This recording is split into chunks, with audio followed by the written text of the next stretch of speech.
We say that in every act of entrepreneurship, entrepreneurs discover or create information. And the other day, we began to discuss the characteristics of the type of information or knowledge entrepreneurs generate when they act. We looked at the first characteristic. We said that entrepreneurs discover or create knowledge that is subjective, practical, and non-scientific. In addition, we introduced a table to show the dichotomy between two different types of knowledge.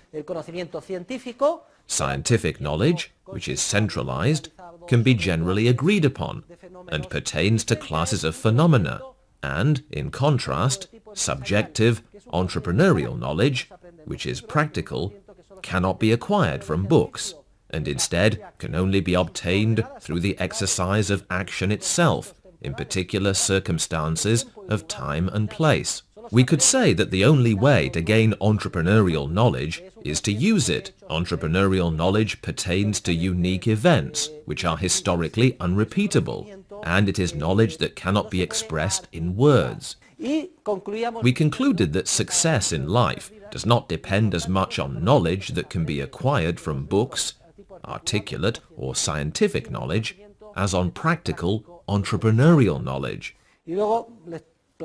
Then I posed a rather tricky question to you. I asked you to tell me which type of knowledge I am transmitting to you, which type of knowledge scientific knowledge of economics is. Obviously, it is scientific knowledge, but we obtain it by studying, in formal terms, the flow of entrepreneurial creativity, the processes of discovery, creation, and transmission of the practical knowledge or information that we human beings constantly generate when we act. Entrepreneurial knowledge is exclusive and dispersed. What do I mean by this? When I say it is exclusive, I mean that each human being, each one of us, every man, every woman, possesses, as it were, a few atoms or bits of the information used in society. That is, a tiny amount of all the subjective, practical information people continually generate, discover, handle, and use in society. But that small part, I say atoms or bits to use a metaphor from the natural sciences, and such metaphors are always dangerous, that small part available to each person is private. It is exclusive to that particular person. To put it another way, what you know, what you have here in your mind, and what you have in yours, and what this young woman has in hers, is exclusive or private. Why is this so? Each person starts out with a set of specific circumstances that are historically unrepeatable. They will never exist in exactly the same form in the life of any other human being. They do not exist now in any other human being's life, in any part of the world, nor have they ever existed in precisely the same form in the past, nor will they ever exist in precisely the same form in the future.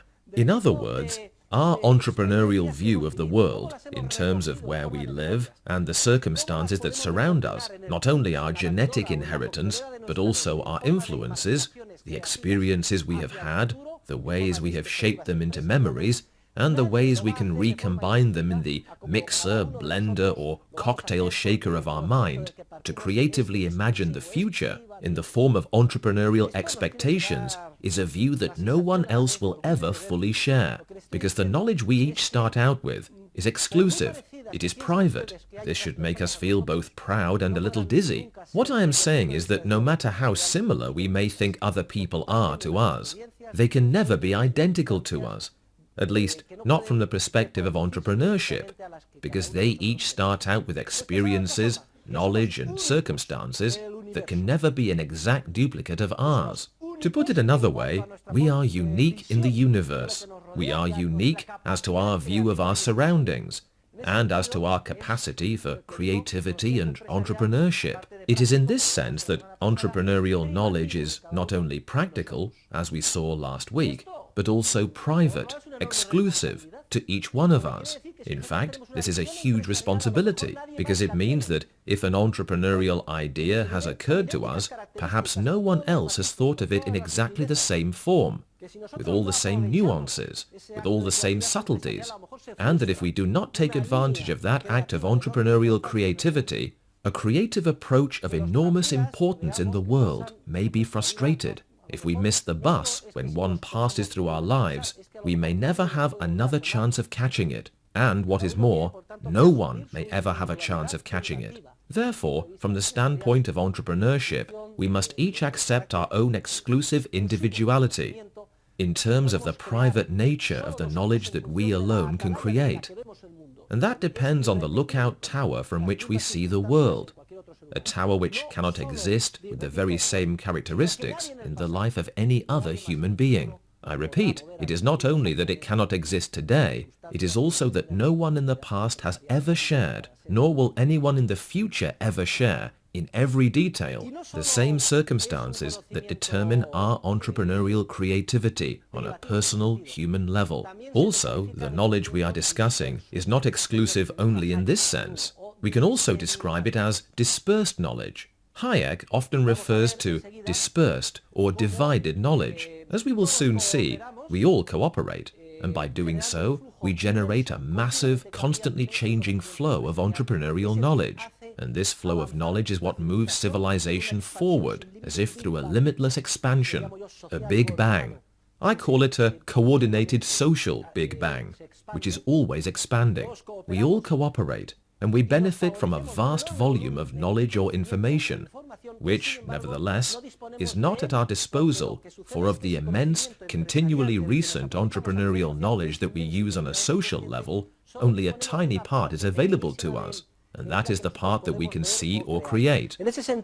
In this sense, we say that the entrepreneurial knowledge all human beings use throughout the social process is dispersed or divided into small parts. So there's a part in your mind, another in mine, another in mine, and so on. It is dispersed knowledge that cannot be centralized. Someone might claim it could be possible to invent a machine, a gigantic computer with a helmet attached to it by a cable, and we could put the helmet on the head of Vincent here and flip a switch and zap, everything he knows, bam, would be transferred to my brain. And then it would be your turn to wear the helmet, and one by one we'd put it on everyone. And we could suck out all the knowledge exclusive to each human being and transfer this knowledge to our gigantic machine, where we would centrally manage it. That is the socialist ideal sought by those who would attempt to manage society from above through coercive commands, and be successful at it. But it is a theoretically impossible ideal. This is precisely because the knowledge we are discussing cannot be expressed in words. It cannot be centralized or transferred to any machine. And besides, it is dispersed or divided. Each of us has, so to speak, a few bits or atoms, an infinitesimal part. And as we go along, we create this information according to our unique, exclusive view of the world. Dispersed knowledge, which is entrepreneurial knowledge, versus centralized knowledge, which is scientific or technical knowledge, engineering knowledge, the type used by engineers or by bureaucrats who want to centralize everything. So, what we must come to understand, the great wonder we must discover together this year, is how, since knowledge is dispersed, and the leading role in its creation is played by us, like little ants, each with an exclusive view of the world, it is possible for everything to come together in such a way that each of us can take advantage of the knowledge he or she lacks. In fact, the great contribution of economic science is that it explains how such a thing is possible, and that is what I am going to explain today. Today, I am wearing a Swiss watch. I know nothing about Swiss watches, but nevertheless, there is an enormous volume of practical information accumulated here regarding design, tradition, inner workings, etc. I am also wearing a suit made by a Madrid tailor, but the raw material came from Tunisia. And I am wearing a pair of shoes that were made, who knows, maybe in Italy or somewhere else. And though you cannot see them, I am wearing state-of-the-art bifocal contact lenses that I never have to take out, because they are 98% water. Do you realize the enormous volume of creative, entrepreneurial information I am benefiting from, tapping into? or using in those 4 examples alone without knowing anything about the items myself? And can you imagine the thousands upon thousands of human beings, little ants, who, by making their own small contributions of practical knowledge, have made it possible for me to wear my contact lenses, and for you to wear your glasses, and for you to wear your Swatch watch, and for you to write with that pencil, and for all of us to use the items that are part of our everyday lives. I am offering the most mundane examples, but we benefit from many thousands of goods and services. This is what we are going to learn this year. We will see how, without possessing this huge, constantly changing wealth of entrepreneurial knowledge that arises from the creativity of entrepreneurs, of each and every one of us when we act, we nevertheless benefit or take advantage of this knowledge. We will see what processes, or I was going to say mechanisms, but I do not like mechanistic terms, though we have no other in this case. We will see what processes make this possible. On many occasions, the behavior of human beings is contradictory. That is what I wish to show with the stickmen I introduce on page 21 of the book. We could say these figures are part of a stickman analysis, an economic analysis using stickmen. So, instead of filling up the blackboard with charts, mathematics and formulas, I fill it up with stickmen. They are a simplified representation of ordinary human beings, like each and every one of us. Well, in the process of entrepreneurial creativity, we not only generate exclusive and dispersed entrepreneurial knowledge, but we also often generate contradictory actions. This happens when the actions of some people are incompatible or out of tune with those of other people. What we will see together this year is how the entrepreneurial social process of a free market economy permits us to take advantage of a huge volume of entrepreneurial creativity that is not at our disposal, but springs from other people. And we will see that this process is not only creative, but also coordinating. In other words, it tends to detect maladjusted behaviors and overcome maladjustments or discoordination by coordinating the behaviors. And this all happens spontaneously, without anyone's coercively bringing it about from above. I am explaining the essence of social science, the essence of the social phenomenon which is our object of study, and is also a surprising wonder. It is surprising that, without anyone's direction from above, spontaneously, creativity is stimulated, and maladjusted or discoordinated processes are coordinated.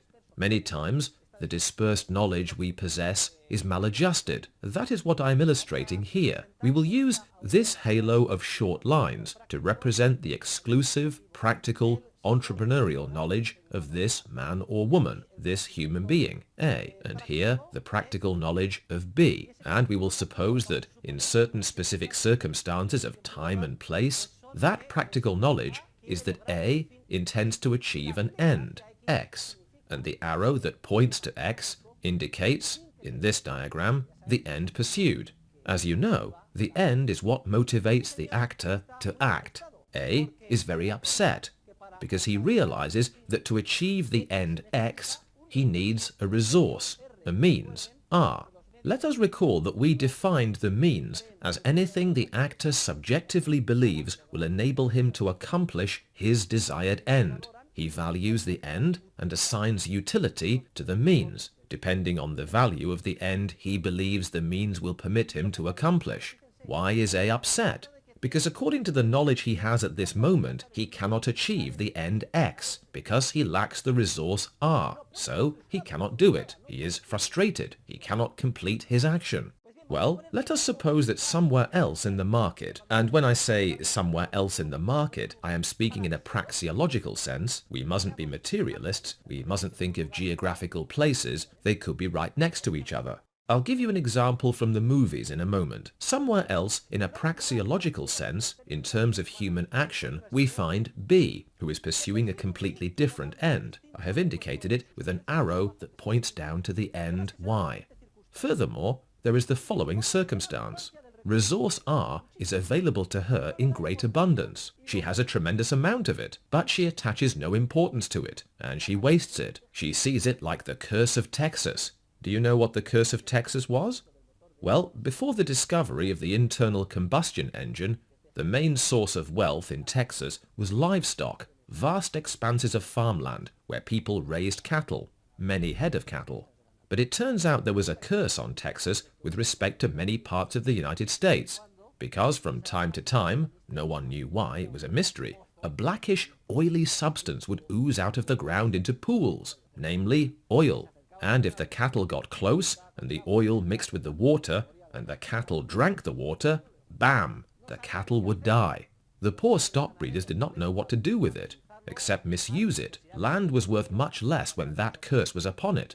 In any case, they would light a match to it when they could, and poof, maybe it would go up in flames, and they could free themselves from the curse. One person misuses precisely the resource that in another praxeological place, another person urgently needs to accomplish a much valued end. When one person, depending upon his or her circumstances, misuses a resource that another person desperately needs, we say there is discoordination or a maladjustment. I could cite thousands of examples. For instance, there is a law on income from urban property, and this law prevents a free market in rentals. So there could be an elderly couple who live in Madrid's Salamanca district in a 500 square meter apartment with 20 rooms, 15 of which are always kept closed. And at the same time, there could be a newlywed couple with a child living in a cramped 40 square meter apartment in the Vicalvaro district. Some people misuse what other people desperately need, or perhaps we live near a river, and since the river is not private, and those who live upstream cannot sell their water, they do not appreciate it. They channel into the watering basin all they need for irrigation, and on top of that, they neglect it and waste it all. They have no incentive to save water. However, the Mercians who live downstream happen to need water like a spring shower, an appropriate expression, because they live in a very dry area. Some people waste what other people need. Or maybe I go to the movies feeling depressed because my girlfriend has left me. Oh, if I could only find the woman of my dreams, with such and such physical and spiritual characteristics, etc. I buy my ticket, and it turns out there is another girl who has those characteristics, because life is full of circumstances, and she buys a ticket and sits down next to me. The lights go down, and we both watch the movie. Just imagine, we are sitting right next to each other physically, but we may be light years away from each other in terms of praxeological human action. And when the movie is over, we may each go our own way and never meet. And yet we are perfect for each other.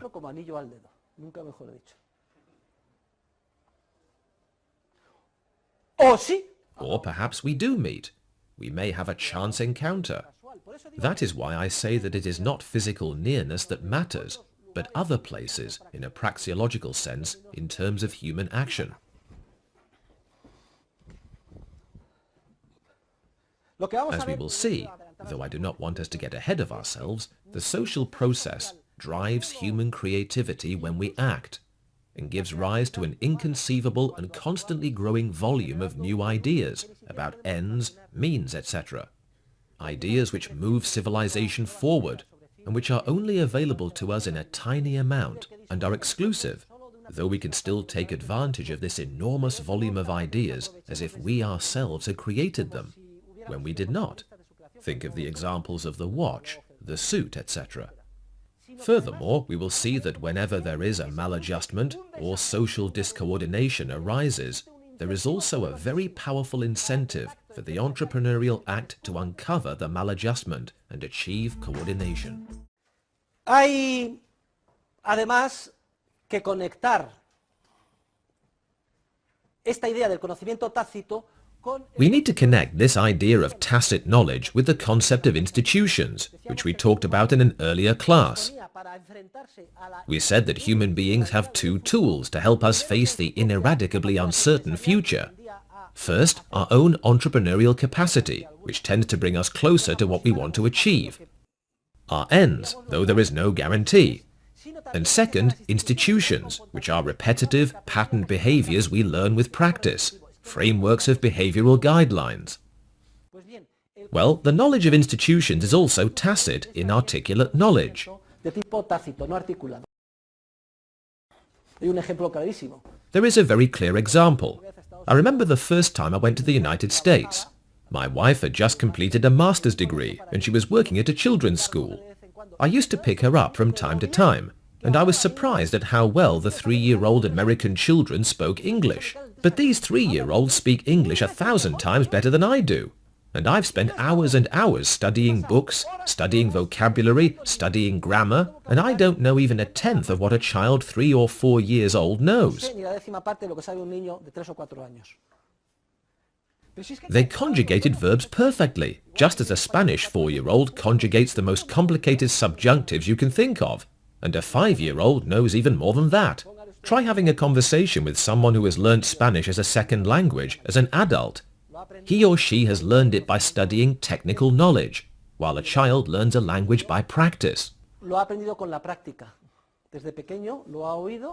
the time children are small, they hear language, and they see how it is used in interaction with their parents, their siblings, and their friends. Later, schools simply strengthen and refine what children already have. Language is basically tacit, inarticulate knowledge. In addition, the habits, traditions, and institutions that make up legal and moral standards, law, morality, are also practical, entrepreneurial, non-scientific knowledge, and we learn to follow them at a young age. They are instilled in us in our families and later in small, social community groups. Afterward, they may be reinforced by religious feelings, etc. We cannot articulate in scientific terms the specific role legal and moral standards play on a social level. And yet they play a vital role. We sense only the tip of the iceberg, but we have developed these pattern behaviors, and we know right from wrong. And we know that we come closer to achieving our ends if we adopt these pattern behaviors. Accounting is a language, and it enables entrepreneurs to assess whether they have made a profit or sustained a loss in the past, and to set a budget for the future. Nobody invented the Spanish language. It emerged as a result of an evolutionary process, and some would say it is a corruption of Latin. It is believed that the first forms of Castilian were used in the north of Burgos, and they took many generations, centuries to emerge. The same is true of accounting. The first instances of double-entry accounting were discovered in books found in Egypt, books dating from the Ptolemaic period. It was many centuries later that someone actually theorized about what had already tacitly evolved and taken shape. For example, in the sphere of accounting, there was a mathematician and Franciscan monk who taught mathematics to Leonardo da Vinci, Luca Pacioli. People say he discovered accounting. Not true. He theorized about it. He found out what entrepreneurs were doing, and he systematized it in his treatise on double-entry accounting, just as a treatise on linguistics systemizes what 3-year-old children already know, and so on. In any case, please note the tacit, inarticulate nature of the knowledge entrepreneurs generate, the importance of this knowledge, and also the fact that it provides the raw material for the most essential institutions, which make life in society possible. And this makes us quite dizzy, because it turns out that the institutions most crucial for us, language, legal standards, law, morality, etc., have not been created deliberately, nor can they be expressed in words. Instead, they are the result of an evolutionary process in which human beings manifest their nature through a successive change of countless entrepreneurial acts. There's an idea that God suddenly called out to Moses, and Moses went up the mountain, and God said, "Here, take these tablets." And Moses went back down with the commandments. "Okay, everybody, here are the commandments." This is a symbolic way of speaking, not a literal account.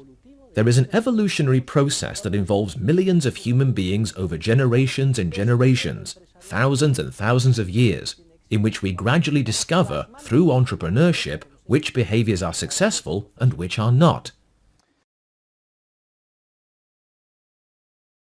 When something is already there, it is very easy to theorize about it. We could mention the sphere of money. Once it is there, it is very easy for the state to expropriate and manipulate it, and we will see the effects of such measures. They generate expansions and bubbles, and later financial crises and economic recessions. For when we insist on improving the spontaneous process of entrepreneurial creativity from above, we destroy it. That is another of the paradoxes we will learn about in this course. If we insist, in a rationalist manner, on creating our institutions ex novo, or on forcing the predominance of the knowledge that can be articulated in books over entrepreneurial knowledge, we destroy civilization. If I refuse to let anyone ride a bicycle unless he or she had first learned the formulas of mathematical physics, and unless a personal computer monitored everything, there would be no Tour de France. Nor would Indurain ever have appeared. Nor Beethoven, nor Schubert, nor Mother Teresa of Calcutta. If there is a purpose to the articulate knowledge we can acquire in elementary school, in high school, in college, in books, and through the effort we all make to come to class every day, this purpose is precisely to act as a sort of springboard, like at the swimming pool, for boosting our capacity for entrepreneurial creativity. In other words, a person who has a computer and articulate knowledge at his or her disposal has access to much more raw material that can stimulate his or her entrepreneurial creativity. Maps, charts and the like greatly increase our capacity to create tacit knowledge, and we know that tacit knowledge is different from scientific knowledge and also far more important or relevant. Let's say we're going to plan a trip for our next school break. We are going to go to Navarre on location. We could go blindly, or we could plan our trip a little with the help of scientific knowledge. So we go on the internet, and we see what routes there are, and we see what kinds of hotels there are, and whether they have 1, 2 or 3 stars. We request brochures and download a map, and with that information as a basis, we enhance our creative possibilities. Oh look, it says here on the map there's a convent or a monastery we could go visit. I hadn't thought of that. Serendipity. Well, let's go. Let's stop and see it. The scientific knowledge you gain here does not guarantee you anything once you get out into the real world. What it does provide you with is a technical grounding, which, if put to good entrepreneurial use, can boost your creativity. It gives you building blocks for your creativity, but it does not guarantee you anything. As a matter of fact, even without any of these building blocks, you can become a magnificent entrepreneur. I once knew an entrepreneur, the King of Light. I won't mention his name. He didn't know how to read or write. He was Spanish. With great difficulty, he learned to sign his name, and he used to try to look natural when he signed checks, etc. But he was a genius from the entrepreneurial standpoint. He had a clinical eye, a very sharp entrepreneurial eye for hiring collaborators, people far more learned than he, but he was the entrepreneur. It was clear. And he made it to the top without having hardly any of even the rudiments of scientific or technical knowledge. It is not necessary to go to college to achieve entrepreneurial success in life, in any sphere in which human beings can act. However, we must admit that if it is used well, the technical knowledge we acquire in the classroom can boost our capacity to create tacit, inarticulate knowledge in the future. On to the next characteristic of entrepreneurial knowledge. Such knowledge is essentially creative. As we will see, it has 2 facets, which are like 2 sides of the same coin, the creative facet and the coordinating facet. What do we mean when we say entrepreneurial knowledge is essentially creative? Well, I'll say it again. We're dealing with something astonishing and awe-inspiring.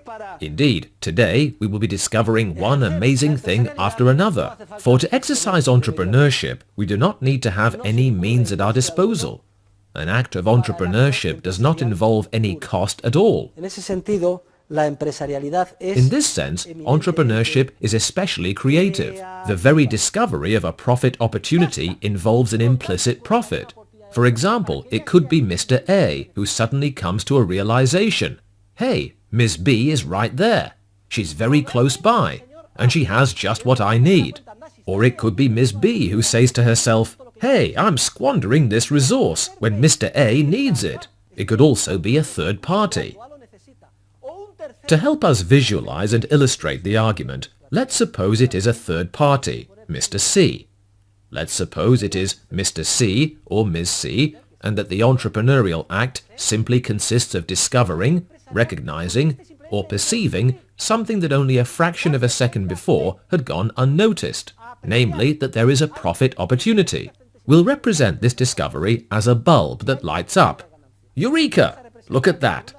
In my specific circumstances of time and place, and for whatever reason, I have realized that one person here is wasting resource R, which she throws out, while another person here needs it desperately. Right there, in that creative act, lies an implicit, pure entrepreneurial profit, and the exercise of creative entrepreneurship does not require us to have any means at our disposal. It only requires us to be alert, to have that sharp gaze that enables us to see what is going to happen. The other day we were saying that the etymological meanings of the Spanish words perspicaz and especulador, speculator, are associated both with sharp vision from a watchtower and with a person who keeps watch, to notice what is happening. As is logical, the Entrepreneurial Act is not just noticing something, we must also get to work. The Entrepreneurial Act is really very simple. Mr. C goes to Ms. B and says, "I'll buy your resource." And the day the woman hears that, she jumps for joy. So, this curse, I was willing to pay somebody to get this black muck off my land, and now it turns out I not only do not have to pay anyone, but someone's going to pay me. This is the happiest day of my life. And on top of that, this crazy guy, to be honest, I'm a little ashamed. This guy doesn't really know what he's doing. I guess it takes all kinds. He's going to pay me 3 monetary units. I feel bad for him. I almost have a guilt complex. I just give it to you. But the profit motive being what it is, if he pays me 3, well, I'll certainly take it. So Mr. C pays Ms. B 3 monetary units, and she hands over the resource. And then, what does Mr. C do? He goes to Mr. A and he says, "Look how sad you are. You can't achieve your end, X, because you don't have the resource. I've found it for you for 10. And Mr. A cries, "This is the happiest day of my life. I was willing to pay 100 for it. And this guy comes and sells it to me for 10? I feel almost guilty. I have a heavy heart, as if I were doing something wrong. Maybe I have committed a venial or mortal sin in not telling him I would pay him 200. Then Mr. C gives Mr. A resource R, which he bought from Ms. B, and Mr. A pays Mr. C the 10 monetary units. As a result, Mr. C has gained 10 minus 3, or 7 monetary units of pure entrepreneurial profit. Now you'll say, "Professor, what do you mean it's not necessary to have any means at one's disposal? Mr. C needs to pay 3 before he can sell." But he doesn't really need to have them, because the creative idea is enough. He can go to a third party and say, "Listen, I have a fantastic idea. Will you lend me 3 monetary units at 10% interest?" "At 10%? You're crazy. That's madness," etc. "For 1 day? That's usury." "No, really, lend it to me. In 1 day, I'm going to gain 7. The rest has to do with the concrete operation of the different action stages. But in the entrepreneurial discovery of the prior maladjustment, the pure entrepreneurial profit is already implicit. Just think how amazing that is. I've laid it all out for you. For in that entrepreneurial process by which exclusive and dispersed knowledge is created, in other words, the market process, which gives rise to the limitless advancement of civilization, any maladjustment or discoordination, like in the example we've discussed here in simple terms, emerges as a latent opportunity for profit, an opportunity waiting to be discovered by an entrepreneur, whether A, B, or a third party. Then all of the entrepreneurial impetus to obtain a profit sets us in motion to discover maladjustments and discoordination, contradictory behaviors, and coordinate them. This happens without any need for a ministry, an engineer, a prime minister, a bureaucrat, or a planner who insists on doing it. And so, this man who is so sad, we're going to wipe away his sadness, like this. How does he feel now? Very happy. And how does she feel? Very happy. I will never forget, when I was studying for my MBA in the United States, I don't like to get up early. Every day I study until late at night, until 2 in the morning, and I get up late. Anyway, I had my first class of the day early in the morning, at 8:30, and I went like a zombie. My wife would drive me there in the car, and I was like a zombie, half asleep. We would head to the university. We lived relatively close, and we would stop at each traffic light. And we would stop right behind an annoying garbage truck driver who was collecting the garbage. And on the back of the garbage truck, written in English, there was a message that said, "The trash you throw away is our mainstay. Thank you very much." Early every morning, this man collected the trash nobody wanted, and it was his main source of income. Thank you very much. The curse of Texas. Thank you very much. Muchas gracias. To sum up what we're discussing today, what I'd like to point out to you now is that every entrepreneurial act produces three extremely important, indeed vital effects. And these effects lie at the heart of the knowledge economics can provide about the market process. The three effects that result from the Entrepreneurial Act. First, the creation of information. Second, the transmission or communication of information. And third, coordination or adjustment. Before me, there have been other economists and schools that have focused on entrepreneurship, but always partially. For example, Joseph Alois Schumpeter. Schumpeter talks about the process of creative destruction in capitalism. He examines the process of creativity and sees it as a gale that is often destructive. This is a partial view, though in a sense it is a step forward with respect to the throng, the majority of economists who remain confined to their mathematical models in a frozen world of equilibrium adjustment, a world devoid of entrepreneurs. Another economist, a Nobel Prize winner named Douglas North, concentrates solely on the coordinating quality of the Entrepreneurial Act.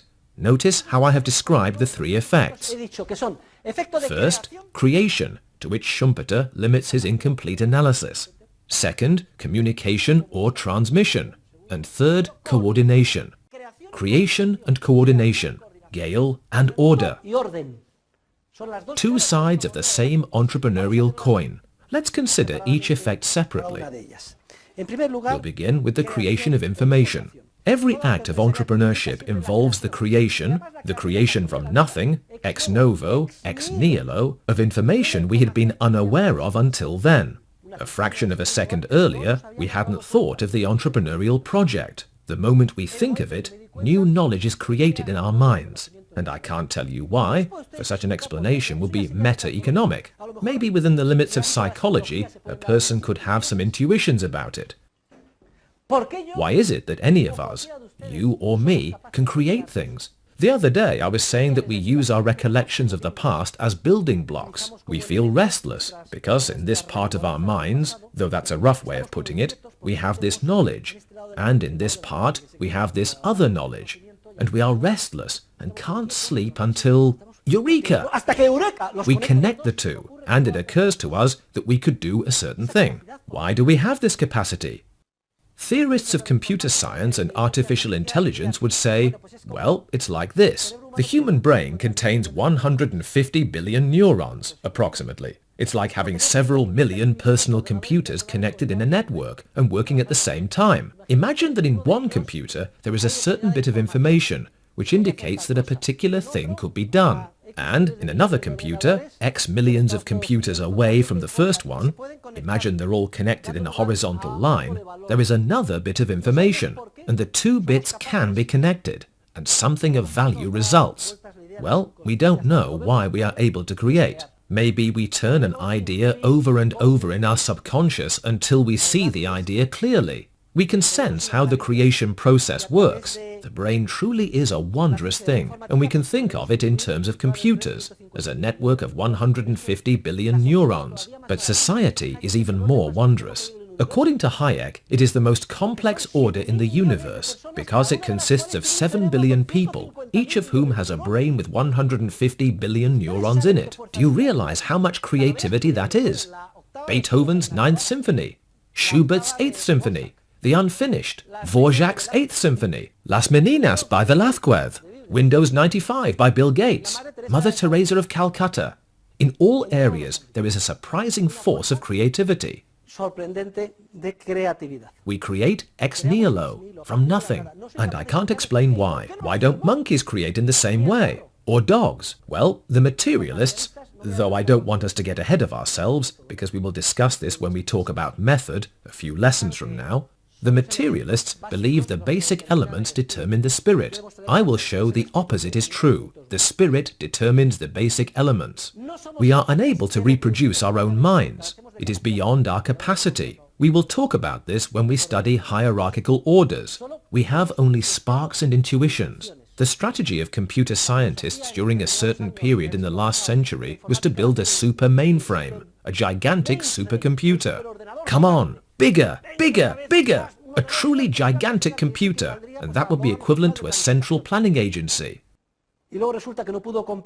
But it turns out they couldn't compete with a man who had a small personal computer that could be connected to another, and another, and another. Large computers organized hierarchically from above. Our minds are not made that way. They are decentralized and dispersed in nature. But it is not biology that comes to the aid of economics. It is economics that comes to the aid of biology and computer science by pointing out where creativity lies and what paths it takes. Every entrepreneurial act is especially creative. In fact, this is what I want to show with the light bulb. Eureka! I've got it! I'm sitting in a movie theater. Hey, that girl! Or the perfume. Or I make some silly little comment and she answers me. And it changes my life. I have made an entrepreneurial discovery. Or not. Maybe the light bulb doesn't go on for me and we both go our separate ways and an opportunity is lost. The Entrepreneurial Act is purely creative. This leads us to a brief theological and therefore meta-economic digression. I'm now going to take off my economist's hat and move into a completely different arena. Let's suppose, for the sake of argument, that there is a God, and that he created everything out of love. Those who have faith will see it more clearly than those who do not. But let's assume he exists. And let's assume, for the sake of argument, that God, who created everything, created us in his own image and likeness. What can it mean to say he created us in his own image and likeness? The essence of God, the supreme creator, is to create from nothing. Then what would be the bridge between God and man, who is but a short-lived little ant in history and extremely limited in physical and spiritual terms, though he has a point of connection with God? What in our nature resembles that of the Creator? What separates our nature from other natures, those of the animals, etc.? Ladies and gentlemen, the answer is obviously entrepreneurship. That innate capacity we have to create from nothing, discover new knowledge about ends and means. In this sense, and in line with what we are explaining, and now from outside the sphere of economics, the link between God and man would lie precisely in entrepreneurship. In fact, what would make human beings happy is precisely to act well, that is, to achieve the ends they set for themselves. However, this clearly requires a theory of ethics. What ends must I pursue? This is a meta-economic question. What ends must I pursue? In the final part of the course, we will connect science with ethics, and we will see that at least on a social level, the social process of cooperation requires a framework of justice. That is, a framework of behavioral guidelines that respect a person's right to freely reap the fruits of his or her own entrepreneurial creativity. In short, private property. Without respect for private property, the process of entrepreneurial creativity is frustrated. Nevertheless, though this respect is sufficient to fuel the process of social cooperation, it is not sufficient in every area within the human sphere. In addition, we need a theory of ethics, or a set of morals, to indicate to us which ends we must achieve. In any case, what gives satisfaction and happiness to a human being on Earth is to exercise entrepreneurship well, achieve his or her ends, and pursue the ends he or she should achieve. And here, with this should, we must introduce, outside the sphere of economics, a whole body of moral standards.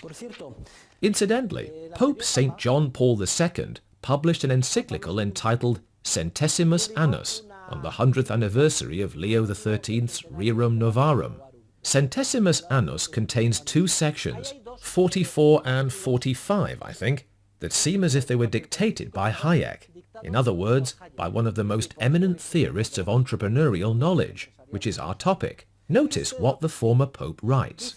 According to John Paul II, the decisive factor is man himself, that is, his capacity for knowledge in its two variants, scientific knowledge and practical knowledge. The author speaks of the network of knowledge and intercommunication, which makes up the market and society. He says the scarcest resource is man's entrepreneurial capacity for initiative and creativity. This view appears to be something very rare in the Catholic Church. The Church has gone ahead of the evolution of economic science. Instead of following behind, it has jumped ahead.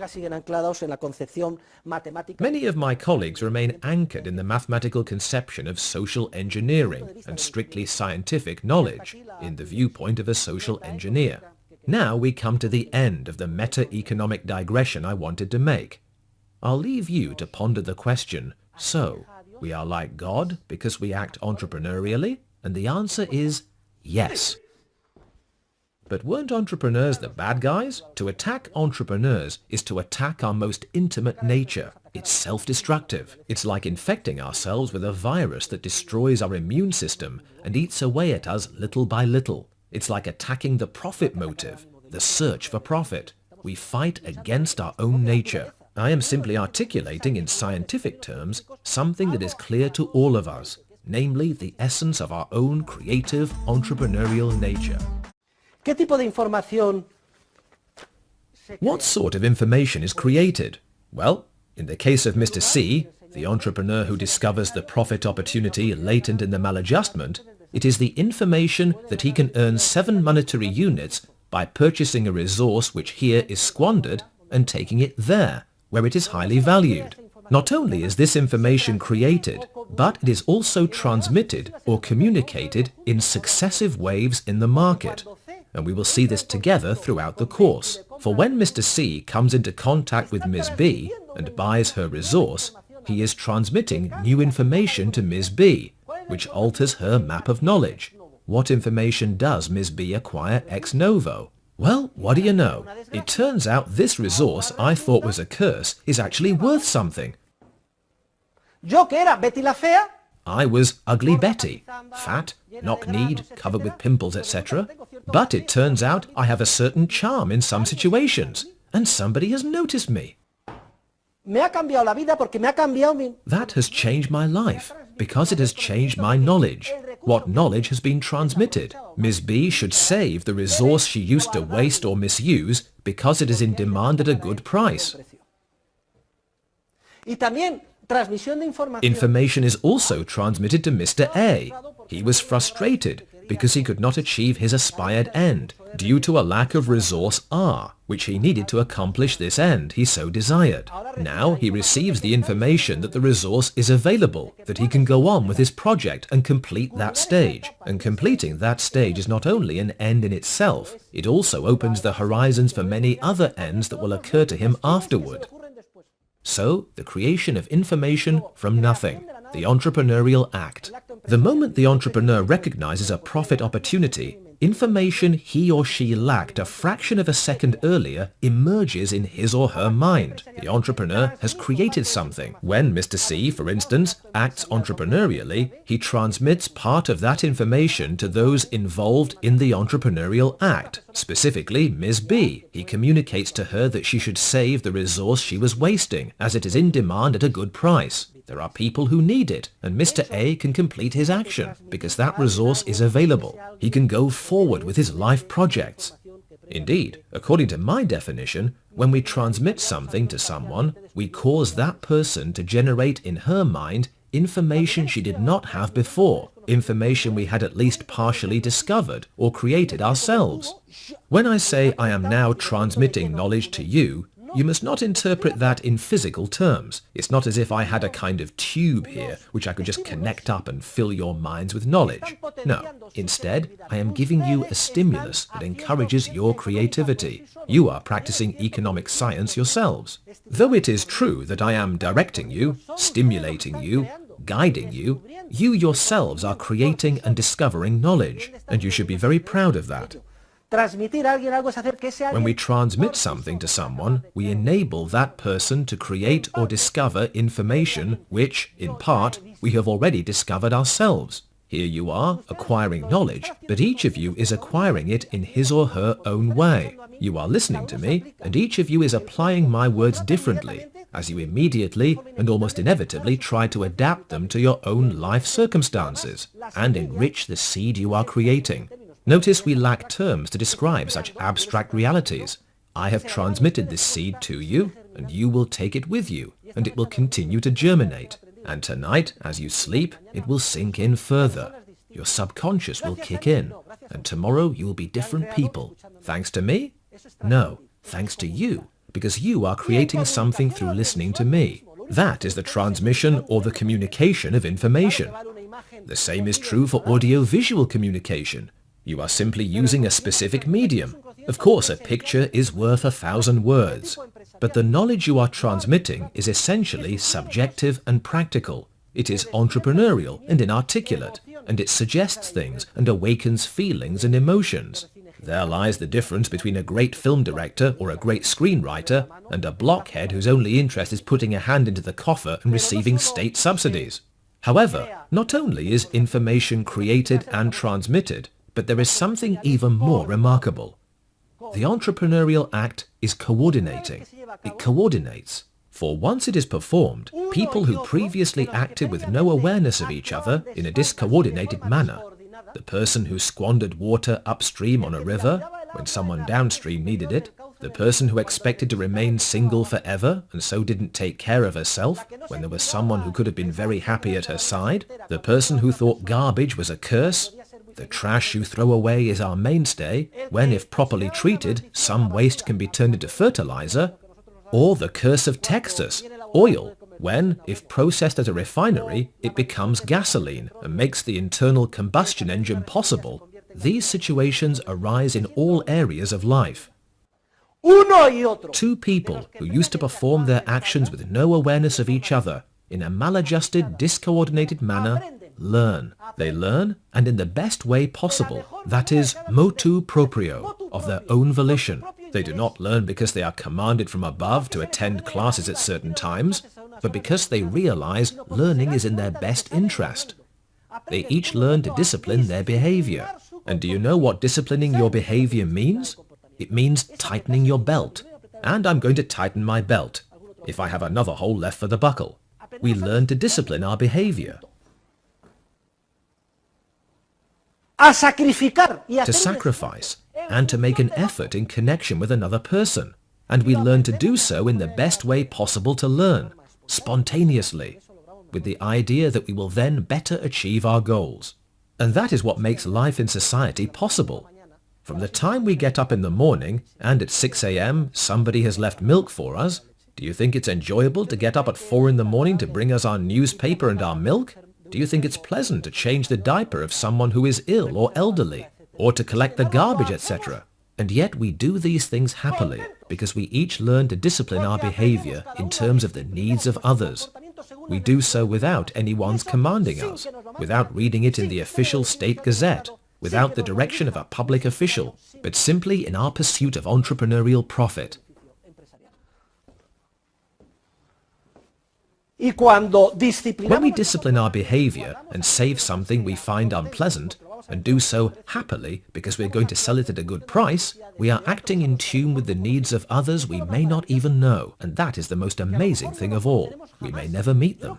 I will never meet the person who made my watch, nor the one who made my shoes, nor the one who enables me to see with my contact lenses. There is merit in helping our neighbor, but it is relative, because our neighbor is near us. And if he starts to cry, almost everyone will feel his heart soften and hand him a little money. What really has merit is to help millions of people you have never met and will never meet. People in another part of the universe. And that is what we do every day in the capitalist process of the globalized world. A process driven by entrepreneurship. The act of coordination or adjustment, all maladjusted behavior, whenever a human being acts without an awareness of or against the interests of others, This maladjustment takes the form of a profit opportunity which remains latent to be discovered by an army of entrepreneurs, each and every one of us. This discovery can be made by the people involved or by a third party who, the moment he or she notices the profit opportunity and acts to take advantage of it, triggers the effects of the creation of information, the transmission of information, and coordination or adjustment. A little later, we will take another step and explain that in the majority of entrepreneurial acts, this do ut des, this exchange, is expressed as a price in monetary units. We will explain that the information embodied in prices is transmitted in successive waves, so to speak, throughout the entire market, and it permits the multilateral coordination of millions of people. A simple price transmits, in a highly compressed form, a huge volume of practical knowledge, which facilitates the coordination of all human beings. Let's imagine there is a forest fire in Brazil, and as a result, the world's stock of wood decreases, and in turn, the price of wood increases. Without our being aware of what has happened, without our knowing about the fire, nor its causes, we will all discipline our behavior, and instead of buying a wooden pencil, we will buy a plastic one, etc. Everyone will tune his or her behavior to the new circumstances. Furthermore, we will see that in the face of global warming, etc., the spontaneous market process alone can offer a solution to all the problems and challenges which arise. The spontaneous market process, and not organization, planning, or social engineering from above. Vamos a la tercera característica. Now for the third characteristic of entrepreneurial knowledge. Entrepreneurial knowledge is tacit and inarticulate. What does this mean? Significa que It means that entrepreneurial action teaches us how to perform certain actions. It shows us how to acquire practical habits of behavior, what English speakers call know-how. So, we set out to gain some know-how, and there is a learning curve, and we need practice. We are developing habits of conduct, know-how. But we do not come to know exactly, in scientific or technical terms, the elements of our knowledge, how they relate to each other, nor the foundations they rest on. Knowledge of facts like these is called know-that, and we could give many examples of know-how. For instance, I remember how I learned to ride a bicycle. I will never forget it. I was small, 4 or 5 years old. It was in El Escorial. Not San Lorenzo, but El Escorial de Ebayo. My parents had a house in a residential area called Prado Tornero. At any rate, they bought my sister a girl's bike. Back then, there used to be girls' bikes and boys' bikes. For some mysterious reason, boys' bikes used to have a horizontal bar that was very uncomfortable, especially if you fell onto it.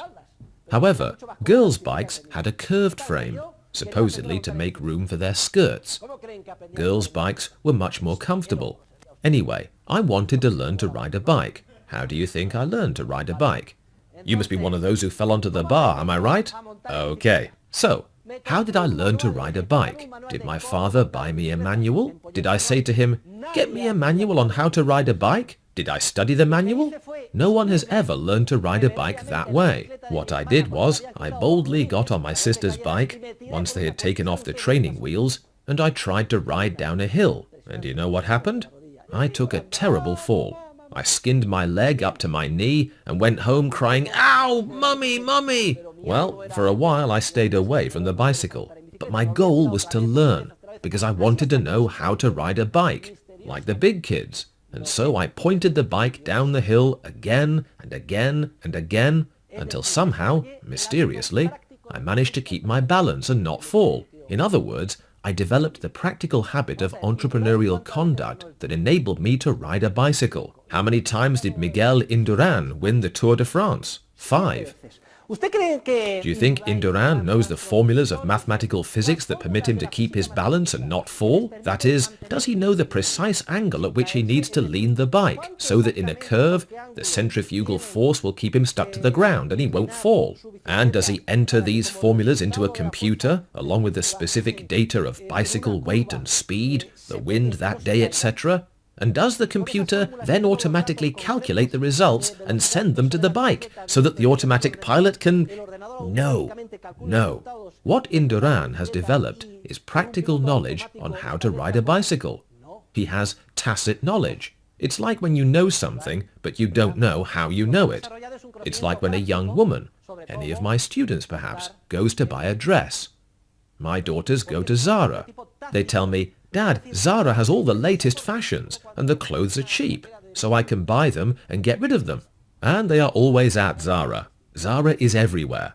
In Vienna, there is a huge Zara store. And in Bratislava, at the Zara store, it comes to blows, people fighting over the dresses. Quite a curious phenomenon, Zara. The other day, the CEO of El Corte Inglés said to me, very sadly, they've stolen 200 billion of the former pesetas from us in sales. They haven't stolen the money. They are satisfying the desires of consumers better than anybody. Would it be possible to perfectly articulate some knowledge and put it into a book called Treatise on the Clothing That Looks Good on Me? No. When you go shopping, you rely on your know-how, your intuition. This looks good on me, but I can't see myself in that. It looks bad on me. But if someone asked you, can you tell me precisely why it looks good or bad on you, what the logical reasons are, you might be able to say, well, it makes me look really short, or it makes my butt look big, or it's too tight. The fact is, you know, or think you know, what looks good, and that is practical knowledge. The fashion industry always works that way, and the companies that offer the different styles use the trial and error method. Some items are successful, and others are not, but there is no manual, because entrepreneurial knowledge is not scientific knowledge, it is tacit knowledge. In the book, I give the example of golf. Why? Well, every Sunday I play golf. I am a terrible golfer. At the beginning of the season, I start out playing relatively well, and with each passing Sunday, my game gets worse. By the time the season ends in July, I am hopeless. Golf is a game that was invented by the English, and therefore it is unnatural. The English are a wacky people. You have to grip the club in a very counterintuitive way. The dominant arm is the left arm. You can't move your head during the backswing, because if you do, you won't hit the ball. You have to pull your arms back until right where your chin touches this shoulder, and then you have to come down like this with your left arm, but without moving your body, because if you move it, and then your first impulse is to look to see where the ball goes. But if you look to see where the ball goes, you botch it, because then you won't hit the ball. You have to stay there like this, without looking where the ball goes. In short, it's an English thing. And no matter how many books and treatises you read about this English thing, the only way to learn how to do it is to stand there swinging like a schmuck, like I do. And when you've swung the club 1,000 times, you say to yourself, what am I doing? This is ridiculous. And that's when you start to get the hang of it. You develop a habit, and you start hitting the ball, hopefully. That's what we hope for, but it can be pretty complicated. Practical habits of conduct. As I have mentioned in class, human relationships are also practical habits of conduct. In relationships, we learn by doing, and each person must adapt these habits to his or her own circumstances. The best way to attract a girl or a guy is not the same for everyone. What works for one person and guarantees his or her success does not necessarily guarantee the success of someone else. As I have said, we are all worlds unto ourselves, and each of us is unrepeatable. If I see that a guy is very successful and I try to copy his behavior exactly, I may fail miserably. I may be the laughing stock of all the girls and not say a word to them, and vice versa. Why? Because only by developing tacit, inarticulate knowledge, which comes from taking a chance again and again in specific circumstances of time and place, can I develop my entrepreneurial creativity. The same is true for getting a particular enterprise off the ground in the business or commercial sphere, and for helping our neighbors in need, and for acting in the areas of philanthropy and religion. There are thousands of different ways of doing things, even within the sphere of a particular religion. Suddenly, someone has a vision. He says, let's form the order of preachers. We'll go out and preach in twos. And so it was. St. Dominic, the Dominicans, and another order, the Franciscans, and another. But what is this? This is anarchy. Each person forms whatever religious order he wants. There was another man, one who was sought by the Inquisition and briefly thrown in jail. Afterwards, he went to Paris, a great paranoiac, Saint Ignatius of Loyola, founder of the Jesuits, who are organized like an army and place themselves at the Pope's disposal for whatever he might want them to do. And what is the reason for this? What do these people have to do with the others? What is the relationship between them? And then suddenly another man appeared, Monsignor Escrivá de Balaguer, And once he had been canonized, and the Opus Dei seemed very successful, yet another man came on the scene. He was playing the guitar, and his name is Kiko Argello. What is this? Well, everyone has his or her own view of the world. And in the end, though it appears a mess, as long as a basic structure of principles is accepted and maintained, time will tell. It's a sort of free market. Maybe what is successful in certain historical circumstances of time and place is not so necessary in others, but we don't know. Maybe what stands the test of time is what prevails. Life is beautiful, precisely because it is extraordinarily rich in entrepreneurial creativity, and therefore complex.